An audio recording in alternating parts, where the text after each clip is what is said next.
Hey guys, thank you for joining me on this episode. Today we're all talking about how to build trust on Kickstarter and online. My name's Sam Patel. Let's get into it.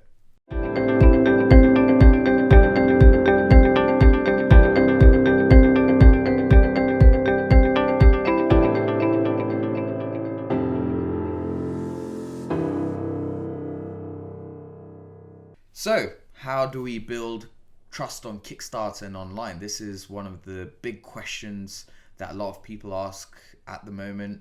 A lot of big failures have gone on, not in terms of how much they've raised, but just purely because they haven't been able to deliver their projects. So there's a lot of mistrust between backers at the moment. This has been going on for a while now, and it just means that creators need to be extra vigilant, extra understanding of the thought process of the people that they're trying to sell. Kickstarter and Indiegogo, when they first came about, a lot of people used to buy things because they used to think, okay, it's just like normal e-commerce. But if you ever think about it, ask yourself, have you bought many projects on Kickstarter or Indiegogo? If you compare it to how many projects you've bought on just through a normal e-commerce website, then you probably realize actually you haven't bought that much. If you go beyond that and start asking your friends and family whether they bought about Kickstarter or bought an Indiegogo before, and you find it's even less. This I've been in this industry for a good 5-6 years now, and in my first couple of years I never used to buy anything because I used to understand, okay, you know what, the creators, the people that are creating these projects are sometimes not going to end up delivering.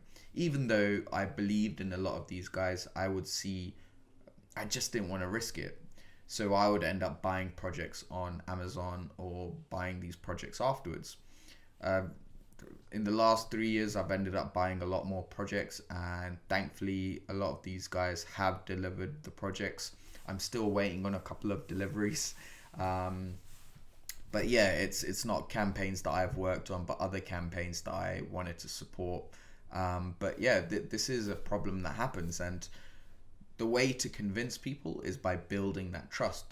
I analyze a project. When I want to buy something, I analyze a project about 50 different times. I look at where the creators are. Do they have any social media presence? Do they have a LinkedIn? How long have they been running their Facebook page for? How long have they been running their Instagram page for? How long has their company been in operation? What is their company's, like, you can check on government websites the turnover of these companies or the operating expenses.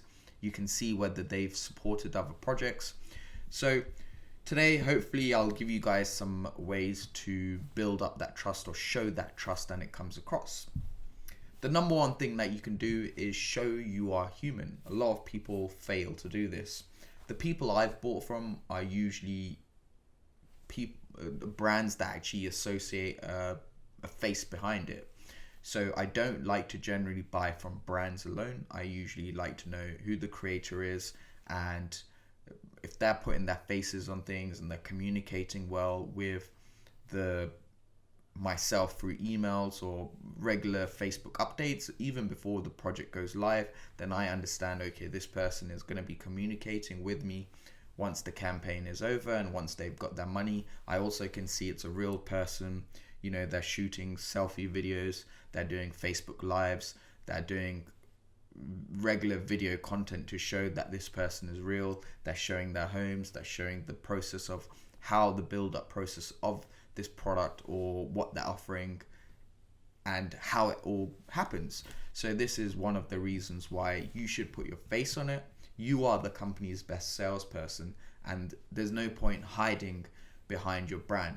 Put your face behind the project so people can believe in what you are offering and can build that trust with you. Number 2 is all about behind the scenes. So a lot of people fail to do this. Why don't you show them the process of you going to factories? I know a lot of people hate showing that their product is built in China. Yes, there's a bit of negativity behind this, but people can at least see, yes, this is a real project, even though it's being built in China, we've got to start moving on. The mentality that products aren't being made in China is very old school. China is a huge hub of creation.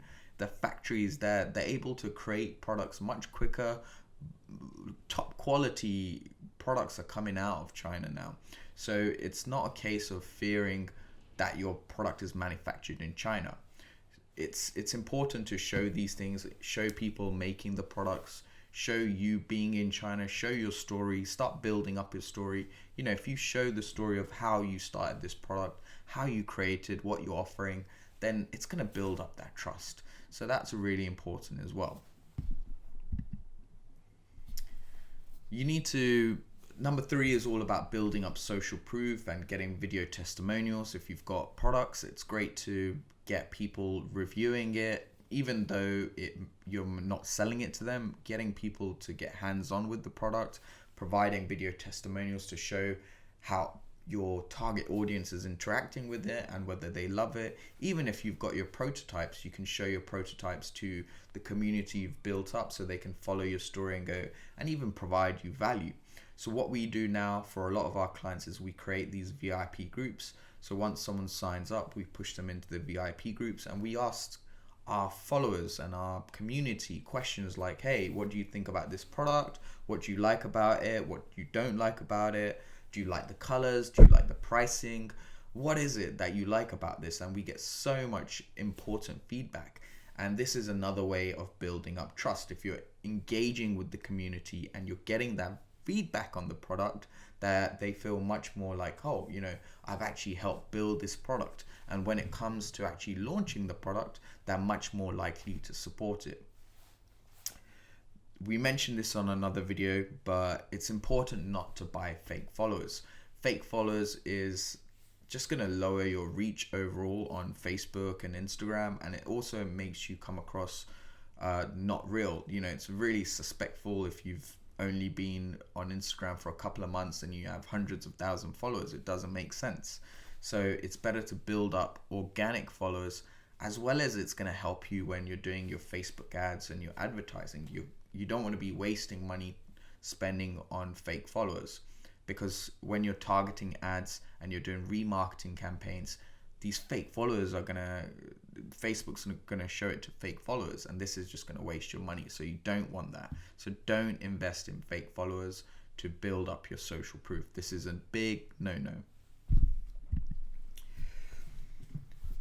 Number 4 is interacting. So, you know, I think it's when you're interacting with the community before you even launch, it's really important. Engage with them in conversations. Don't just give them one-worded answers. You get a lot of comments on Facebook ads. Some of these are negative, but it's important to interact with them, provide a human face to it. Not just respond with your brand. You know, you can do small things which make it come across very human.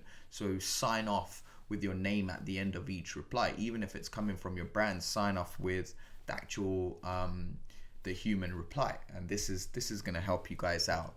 So this is really important. Provide that human interaction.